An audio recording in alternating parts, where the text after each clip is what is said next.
सात संगत जी, बड़े प्यार से कहना धन निरंकार जी. आपण निरंकारी मंडळामध्ये जातो आणि दरवेळेला सगळ्यांना म्हणतो की सात संगत जी, सात संगत जी. तर सात संगत जी याला एवढं का महत्त्व आहे?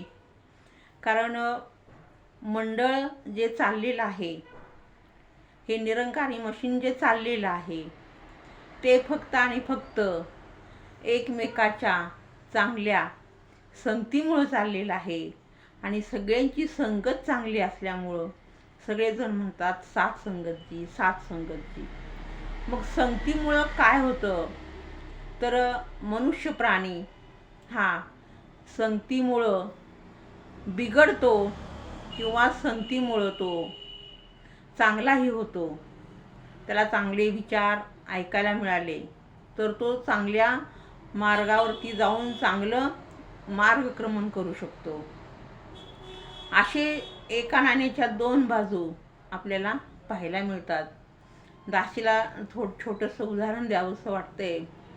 एका शेतकऱ्याने दोन गायी पाळलेल्या होत्या. एक गाई फार गरीब होती आणि दुसरी गाई थोडीशी वडाळ, ढोंगी, आईत खाऊ अशा पद्धतीची होती.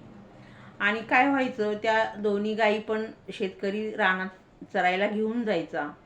आणि त्या गायी, एकच गाई त्यातली जी गरीब होती ती गाई चारा खायची, पण जी दुसरी गाई होती ती वडाळ गाई, ती मात्र कशालाही हात लावायची नाही. आणि सगळा वाळलेला कसा तरी चारा असायचा आणि ती नुसती रवंत करत बसायची. मग एक दिवस ती गरीब गाई त्या वडाळ गाईला, आगाऊ गाईला विचारते की तू दिवसभर काहीच खात नाहीस, मग तू जगतेस तरी कशी? त्यावेळेला ती गाई म्हणते, वडाळ गाय म्हणते, अगो खूप मोठं रहस्य आहे. तुला पण माझ्याबरोबर चांगला चारा खायचा आहे का? मी असं कसलं तरी गवत नाही खात. मग तू काय खाते? तर मी संध्याकाळी सगळे झोपलेले असल्यावरती एका ठिकाणी जाते आणि भरपूर चारा पोट भरेपर्यंत खाते आणि निवांत येऊन परत मी झोपते गोट्यामध्ये. मग ही दुसरी गाई होती, तिला पण उत्सुकता लागते, आपणही आता हिच्याबरोबर ती थोडंसं जाऊन चांगला चारा खायला कसा भेटेल हे पाहिलं पाहिजे. आणि मग ती दुसरी गाई असते, गरीब गाई, ती वडाळ गाई निघाल्याबरोबर तिला म्हणते, मी पण येते तुझ्याबरोबर. इथं संगतीचा परिणाम आपल्याला दिसून येतो. संगत नुसती चिकटलेली आहे. आणि मग तिथं गेल्यावरती ती जी दुसरी गाई असते तिला खूप प्रॅक्टिस असतं. भर भर भर भर भर ती पाला, हिरवागार पाला, शेतातलं सुंदर पीक असं ती खात राहते. आणि एक शेतकरी रोज वाट बघत असतो की कधीतरी एकदा ही गाई म्हैस कोण असेल ती सापडेल आणि तिला आपण भरपूर बडवूया. आणि नेमका शेतकरी तिथं राखाण बसलेला असतो. ती वडाळ गाई लांबून पाहते आणि पळत सुटते. आणि मग ही जी गाई असते, गरीब गाई, तिला काही यातलं माहीत नसतं. कारण ढोंगी, लबाड माणसं जी चालाकपणा करतात ती सहज सरळ लोकांना तो जमत नाही. आणि मग अशा पद्धतीनं ती बिचारी आपली तसंच खात राहते. कधी नवत मिळालेला असतो चारा आणि खाता खाता ती गाई कधी निघून जाते तिला कळत नाही. आणि तो शेतकरी येतो आणि त्या गाईला, गरीब गाईला बडव बडव बडव बडवतो. ती गाई खूप रडवेली होती, तिला खूप वाईट वाटतं. एवढ्यावर तो थांबत नाही तर तिला धरून तिचा कासरा तुटलेला शेतकऱ्याकडे येतो. त्यालाही सांगतो की रोज जी चोरी करत होती ती हीच गाई होती. म्हणजे बघा, संगतीचा ही दुसरी स्टेप आहे. न काय करता सुद्धा आळ येतो. आणि मग तो शेतकरी पण तिला मारतो. बरं, एवढ्यावरती पण तो थांबत नाही. मारून मारून मारून झाल्यानंतर दुसऱ्या दिवशी एक भलं मोठं लाकूड घेऊन येतो बाबळीचं. आणि त्याचा एक लोडणा म्हणजे गुरांनी स्पीडमध्ये पळू नये म्हणून त्यांच्या गळ्यामध्ये तो अडकवला जातो. आणि मग तो लोडणा त्या गरीब गाईच्या बिचारीच्या गळ्यात अडकवला जातो. आणि त्या गाईला धड चालता येत नाही, तशीच ती कशी तरी चालत राहते.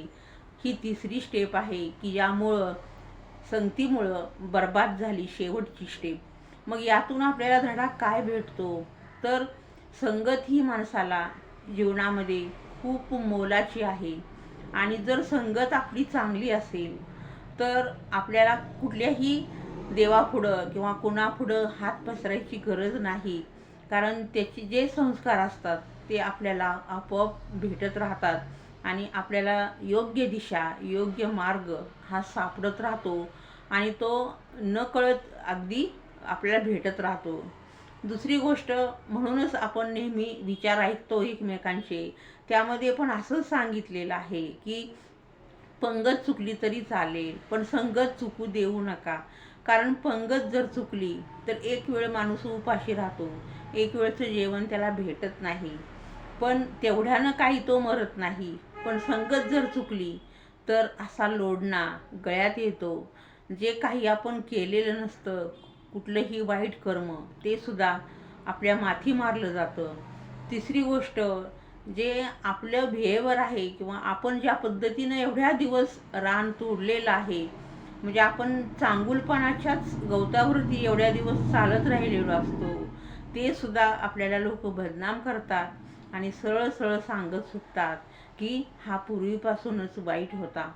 अशा या संगतीचे परिणाम जर इतके भयानक होत असतील तर आपण आपलं जीवन कसं जगायचं? तर यासाठी आमच्या निरंकारी मंडळामध्ये सत्संगामध्ये या. सत्संगामध्ये सगळेजण एकोप्यानं राहतात आणि सगळेजण अगदी